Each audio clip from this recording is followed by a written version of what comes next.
At binanggit din po ninyo sa inyong speech, Mr. President, Your Honor, na tila kayo'y nagsususpecha at maring sila pinatutungkulan ng Pangulo nung sinabi niyang mahiya naman kayo.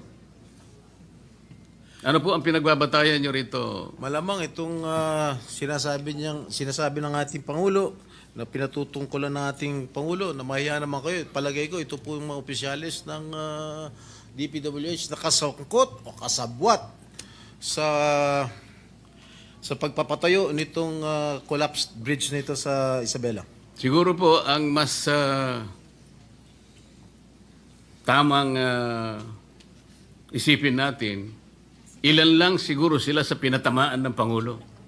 Kasi nung sabihin ng Pangulo po ito, Mr. President, nakaharap po siya sa Kongreso eh. Napakarami pong kontraktor doon eh.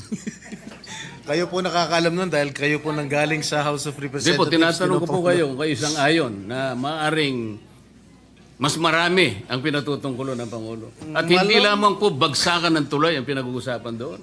Mr. President, Hindi Your Honor. po ako makakasagot niyan sapagkat hindi po Bakit ako naman po hindi kayo sapagkat makakasagot? hindi po ako Napakasimple nanggaling lang po ng tanong ko sa inyo. sa House of Representatives. Kayo po nanggaling sa House of Representatives. Malamang kayo po nakakaalam kung marami po ang pinatutungkulan ng ating Pangulo, Ginoong Pangulo. Talagang marami, ako po sinasabi ko sa inyo, marami pong kontraktor doon. Ang tanong ko lang kung kayo'y sumasang-ayon sa aking pananaw. Ay yes, sumasang-ayon po ako sa inyong pananaw. Ayun. Kung kayo po ay naniniwala, maniniwala rin po ako.